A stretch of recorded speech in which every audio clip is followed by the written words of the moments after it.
Hello, everybody, and welcome to Weight Loss for Women Over 40. Before we get into the topic today, I want you to know that I am starting a new YouTube channel. If you have been following me for some time, you know that I started off as Shape It Up Fitness, and I have a YouTube channel over there, and now it is moving to a brand new channel. You may be even watching this episode on the channel, but if you're not, go check it out. It's called Weight Loss for Women Over 40. And this channel is going to have workouts and stretches designed for the woman over 40. We're going to be talking about topics for women over 40, right? We're going to be talking about perimenopause, menopause, nutrition, and of course, the mindset to get you to the body that you want to be living in. I want to invite you over there. Hit that subscribe button when you get over there and tell a friend if you're enjoying the videos. I have a few up already and there will be much more to come in the new year. But make sure you hit that subscribe button because then you're going to be notified of when the videos will start coming out. There will be a link in the show notes or the comments or the post, depending on where you're listening to this episode, or you can just go to YouTube and search Weight Loss for Women Over 40 and then add my name in it, Nicole Simonin. If you don't know how to spell my last name, it's Simon and then in at the end. All right, so let's dive into the topic today. So happy holidays for whatever you are celebrating this time of year, whether it be Hanukkah, Christmas, Kwanzaa, all the holidays that are happening, or if you're not even celebrating that, maybe you're just celebrating the weekends, right? Doesn't matter. So today's topic for this episode came out of a coaching session I had with a client. And she was explaining to me how every year around this time, she does follow Christmas, right? So she was explaining that every time around this time of year, today is the 29th of December, just for reference, she feels kind of sad and in a funk. And like she just doesn't want to get out of bed. And then, of course, she starts questioning like the meaning of life and her purpose on earth. I think this is a very normal reaction for most people. First off, anytime we get into a funk, doesn't matter what time of year it is, your primitive brain is mostly in control. And your primitive brain is very, very dramatic, which is why you don't want to get out of bed, because why bother? Nothing good is happening, which usually leads to spiraling into deeper thoughts like, what is my purpose? And if you're in a negative space in your mind will draw a blank as to why you're here.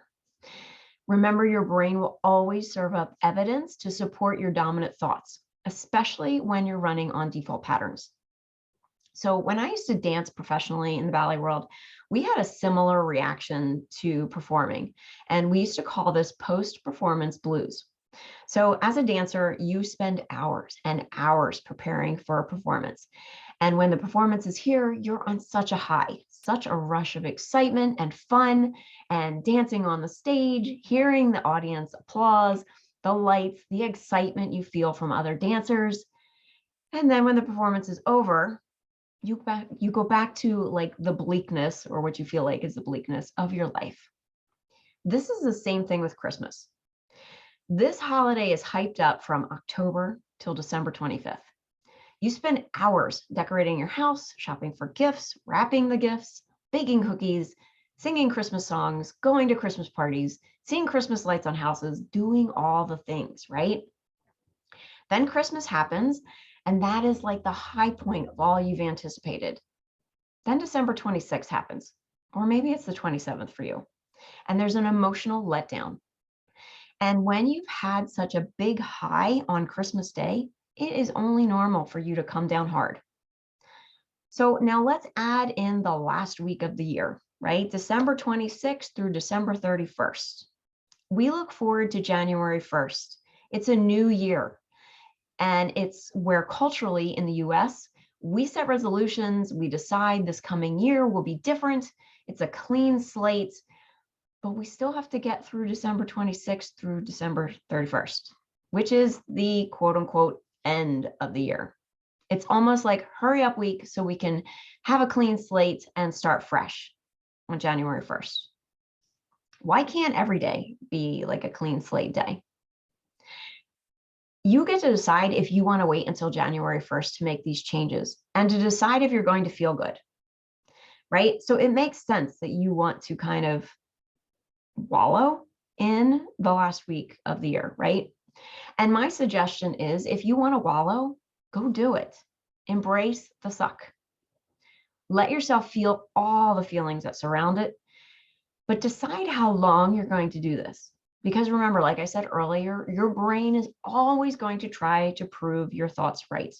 So if you're deciding that you want to wallow, your brain will be more than happy to tell you all the things that make you sad and why your life sucks. You can even wallow every day until you feel it has passed. But again, give yourself a time frame. So give yourself an hour each day to just wallow, whatever works for you. Another recommendation I gave is to write about it.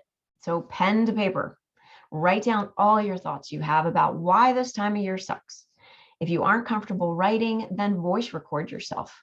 I do recommend writing over voice recording because there is something about the connection between writing, right? That's the kinesthetic, seeing the words that you're writing visually. And if you kind of talk out loud or kind of mumble while you're writing, there is an auditory awareness. Regardless of which you choose to do, make sure you do it. Once you feel like you've exhausted all the thoughts and feelings surrounding this, go back and reread or listen to what you wrote or recorded.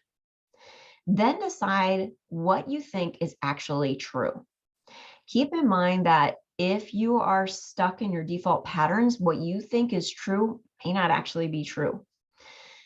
This is where I come in and I help coach my clients on that. But once you decide what you think is true, then decide if you want to continue to think this, because that's always an option for you. If you want help navigating your feelings and thoughts so you can set yourself up for success, I want to invite you to come work with me. You can do so either in my group program or in my VIP program. You can find out more at NicoleSimonin.com. Again, that's my name, NicoleSimonin.com. Go there for more information.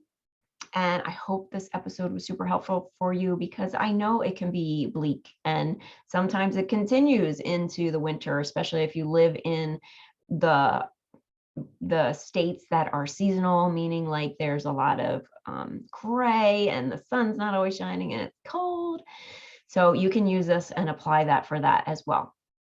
All right, that's all for me today. I want to wish you a happy next couple of days and a happy new year. And until next time, have a great day.